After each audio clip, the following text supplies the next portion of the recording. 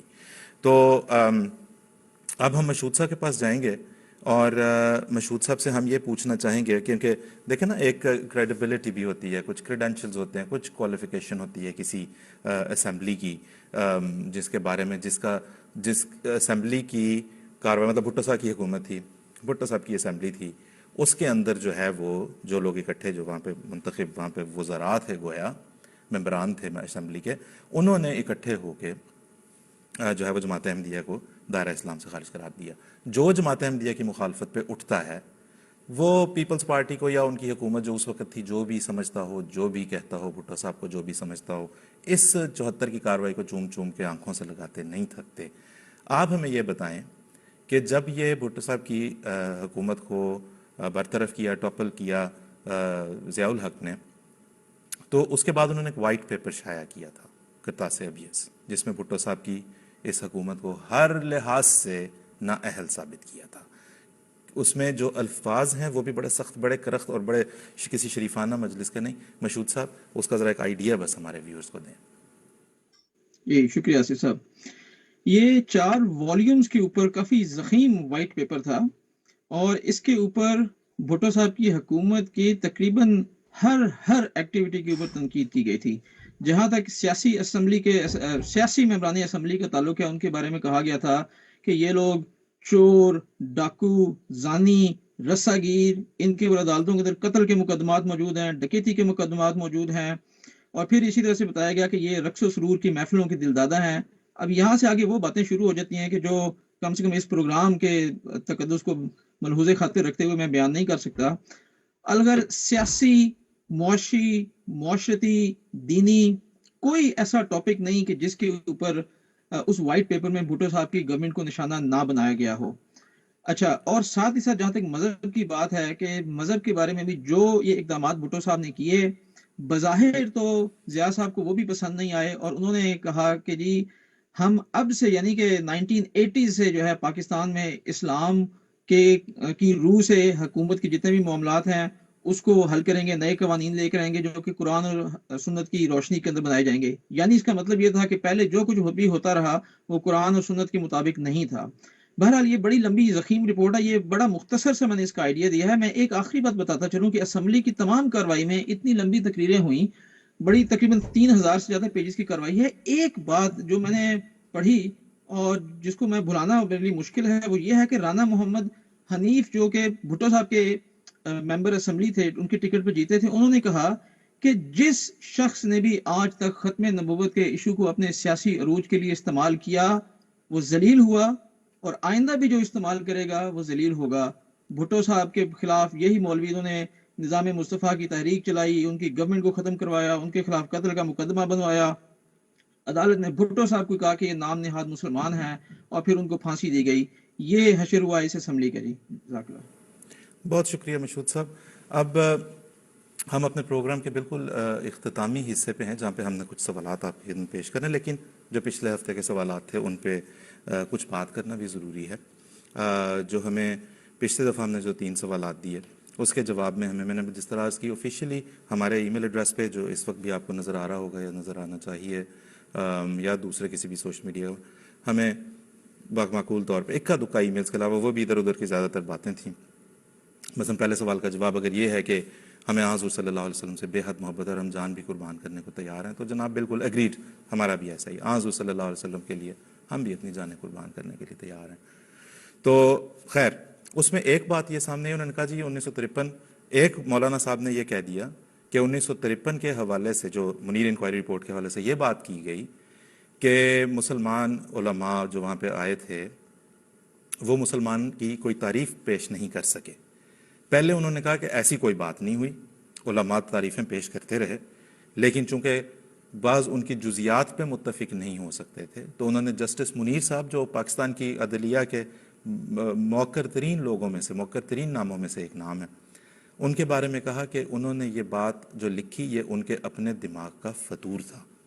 ہم دیکھیں contempt of court یہ وہ ہم نے تو اس چیز کا کوئی شوق نہیں ہے.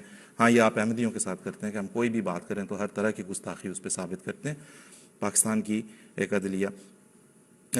عدلیہ کا ایک آفیشیل ڈاکیومنٹ ہے جس کے بارے میں انہوں نے یہ کہہ دیا کہ یہ آفیشیل ڈاکیومنٹ ہے. ہم ابھی آپ کو دکھاتے بھی ہیں اسکرین کے اوپر, آپ دیکھ رہے ہیں اس کے اوپر حکومت پنجاب کا آفیشیل لوگو ہے, سرکاری طور پہ شائع شدہ رپورٹ ہے. اس کے بارے میں آپ نے جو کچھ بھی کہنا ہو آئندہ مولانا صاحب آپ بھی دیگر احباب بھی ذرا سوچ سمجھ کے کہیے گا. ابھی پھر اس کے بعد جو ہے وہ کسی نے ایک یہ بھی کہا کہ جی 1974 کا جو انہوں نے دکھایا وہ بھی انہوں نے فوٹو شاپ کیا ہوا تھا. 74 کی رپورٹ بھی میں نے جس طرح عرض کی پروگرام کے شروع میں آن لائن موجود ہے, اس کا آفیشیل آپ یہ دیکھ رہے ہیں. اس کے اوپر بھی آپ کو پاکستانی گورنمنٹ آف پاکستان کا ایمبلم آپ کو نظر آ رہا ہے, ان کا لوگو آپ کو نظر آ رہا ہے. یہ بھی سرکاری دستاویز ہوئی. تو اسی طرح کرتاس ابیض جو ضیاء صاحب نے بھٹو صاحب کی حکومت کو نااہل ثابت کرنے کے لیے شائع کیا, وہ بھی آپ کی ہم یہاں پہ اسکرین پہ دکھا دیتے ہیں آپ کو. اس کے اوپر بھی آپ کو حکومت پاکستان کا ایمبلم نظر آ رہا ہے. آپ اس کو نہ مانیں جس نے یکسر اس رجیم کو نااہل قرار دے دیا جس نے جماعت احمدیہ کے خلاف فتویٰ دیا تھا. آپ اس کو نہیں مانیں گے, آپ جسٹس منیر کی رپورٹ اور کیانی صاحب کی رپورٹ کو نہیں مانیں گے. آپ کہیں گے نہیں 74 کی اسمبلی پہ دیکھیں تینوں کا سورس ایک ہے. اگر 74 کی کارروائی اس لیے آپ کے لیے مقدس ہوگی کہ یہ حکومت پاکستان کی ایک دستاویز ہے, یہ بھی ہم نے آپ کو دکھا دی. یہ دونوں بھی حکومت پاکستان کی آفیشیل دستاویزات میں شامل ہیں. آن لائن سرچ کر لیں, دیکھ لیں جا کے. تو اس لیے یہ جو ہے وہ بات اس سے کچھ بنی نہیں. تو اس لیے جو ہے وہ یہ آپ جب آن لائن جا کے آپ یہ مواد دیکھیں گے اور پڑھیں گے تو آپ کو اندازہ ہوگا کہ ہم یہاں پہ جو بات کر رہے ہیں وہ درست ہے, جو باتیں فیڈ کی جاتی ہیں غلط سلط وہ غلط ہیں. تو آج بھی ناظرین ہم آپ کی خدمت میں اپنے ہمارے جو غیر احمدی مسلمان بھائی ہیں بڑی محبت سے ان کی خدمت میں ہم 2 سوالات صرف پیش کرنا چاہتے ہیں. انہیں علماؤں اپنے جو علماء ہیں ان کے پاس لے کے جائیں, جو پیر فقیر ہیں جو ہمارے خلاف نفرت انگیز باتیں کرتے ہیں ان کے پاس لے کے جائیں اور ان سے اس کا حل چاہیں. نوٹ فرمائیں, پہلا سوال آپ کی اسکرین پہ اس وقت آپ کو نظر آ رہا ہوگا, جو یہ ہے کہ جو علماء 1974 کی اسمبلی میں بیٹھے تھے وہ یا ان کے بزرگ احراری بزرگ جو جماعت احمدیہ کے خلاف ہمیشہ سے کمر بستہ رہے, جناح صاحب کو قائد اعظم کی بجائے کافر اعظم قرار دے چکے ہوئے تھے. رضا رومی کی بات میں بھی سنا آپ, مظہر علی اظہر نے کا جو ایک شعر ہے ایک جو انہوں نے لکھا, میں دہراتا نہیں ہوں لیکن واضح طور پہ قائد اعظم کو کافر اعظم کہا, اقرار کیا, بڑے فخر سے اسے قبول کیا.